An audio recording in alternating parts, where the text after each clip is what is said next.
The war of words between Washington and Rome has intensified after Italian Prime Minister Giorgia Meloni publicly denied Donald Trump's earlier claims, prompting a sharp and very personal response from the U.S. president. In retaliation, Trump hit back by insisting that Meloni begged him repeatedly for a photo at the G7. Donald Trump said, and I quote, "Italian Prime Minister Giorgia Meloni asked over and over for a picture with me during the G7 meeting in France. She is doing poorly in Italy with her level of popularity, possibly because she turned down the United States of America, a country that truly loves and protects Italy, when it came to denying Iran from obtaining or developing a nuclear weapon, but so did NATO for that matter. She wouldn't even let us use Italy's landing strips or runways, a great logistical inconvenience, and this despite the fact the US contributes hundreds of billions of dollars a year to protect Italy and other so-called NATO allies. Now, after the United States defeated Iran militarily, she wants to be friends again in order to get her numbers up. No thanks." Unquote. Italian Prime Minister Giorgia Meloni published a sharp retort to Trump's latest claims, adding fuel to the diplomatic firestorm between USA and Italy. Giorgia Meloni said, and I quote, "President Trump, these constant, unprovoked attacks are senseless. As for my popularity, being your friend certainly has not helped it, nor does it depend on my relationship with you. My popularity depends on my ability to defend Italy's national interest, and that is exactly what I have always done. That is also what I did regarding the American military bases in Italy. Their use is governed by agreements that we have always respected, and that cannot be violated as long as I am Prime Minister. Italy remains a sovereign nation. In any case, my popularity is none of your concern. I suggest you focus on yours." End quote. Trump's remarks land against a broader backdrop of U.S. frustration with Europe, as Washington openly criticizes its European allies for not providing meaningful support during the war against Iran, widening the rift inside NATO. The United States has defended Europe for generations. And the president said, all he said was that our jets would need to take off from bases in Europe or our ships from ports to strike targets in the Middle East.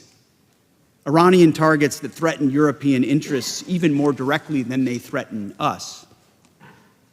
But too many of our allies said no, or tried to drown us in arcane legal debates, or criticized us publicly for doing what they aren't prepared or able to do themselves. It was shameful.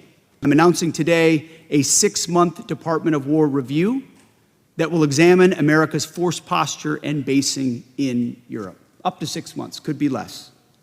Let's call it the NATO 3.0 review. This review will be conducted with the benefit of inputs from the United States military, from European Command. It will involve consultations with the U.S. Congress and with our allies. It's a review that some countries will fail, and others will pass with flying colors. In the end, the review is intended to both improve U.S. force posture and basing and strengthen NATO 3.0. Well, Mr. Secretary General, and for too long, NATO has been a paper tiger and a one-way street. No more. And that's what the Hague Summit is all about. That's what defense spending commitments are all about, transforming NATO back into a real military alliance that's focused on hard power and real deterrence, a NATO 3.0. Europe was not supposed to be a dependency of the United States. That's not what Winston Churchill or Charles de Gaulle or Konrad Adenauer wanted or expected. No, Europe was supposed to be a military power, allied with a strong America. NATO's power did not come from committees or from meetings or from small flags on fancy tables. It came from warriors. And for Europe's defense, it had come from NATO allies. That was NATO 1.0. A hard-edged warfighting organization focused on Europe's defense. But that spirit faded after the Cold War ended. Some of our allies have gotten the message and stepped up. You know who you are, and we very much appreciate it. Last year, under President Trump's leadership, NATO set the new global standard for allied defense spending, 5% of GDP, all in on defense. It's historic and it's transformational. And some allies are already well on their way to meeting this ambitious target, and in some cases ahead of schedule. Too many allies still don't recognize the historic need that President Trump has made clear to them and to NATO itself to reforge a relevant, powerful military alliance. As President Trump put it, and rightfully so, he gave our allies a test to support America when we asked for their help, and too many failed it.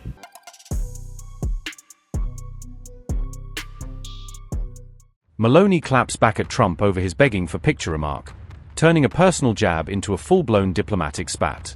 Neither I nor Italy ever beg, Meloni says, slamming Trump's story as a totally invented and disrespectful claim. A rift deepens between the one-time close allies, as Trump's bizarre comments drive a new wedge into US-Italy relations.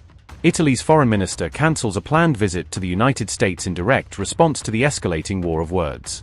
The Italian minister says Trump's offensive words do not just insult Meloni, but offend the dignity of all of Italy. The uproar erupted after the American president's controversial public remarks about the Italian prime minister. Trump said, quote, "She's probably happy I talked to her. I didn't have to talk to her.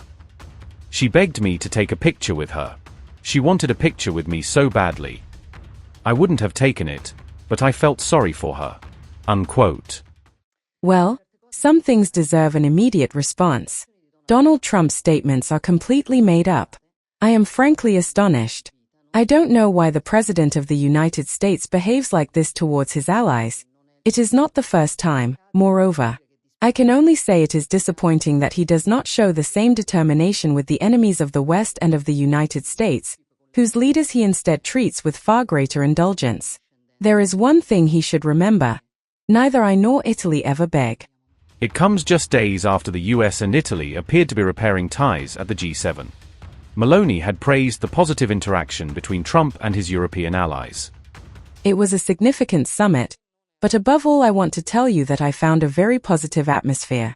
I clearly believe that the agreement reached between the United States and Iran had a positive impact, and of course we all congratulated the President of the United States, Donald Trump, for it. However, the fact is that we worked well together, with a level of convergence that was not a given on all the issues that were discussed.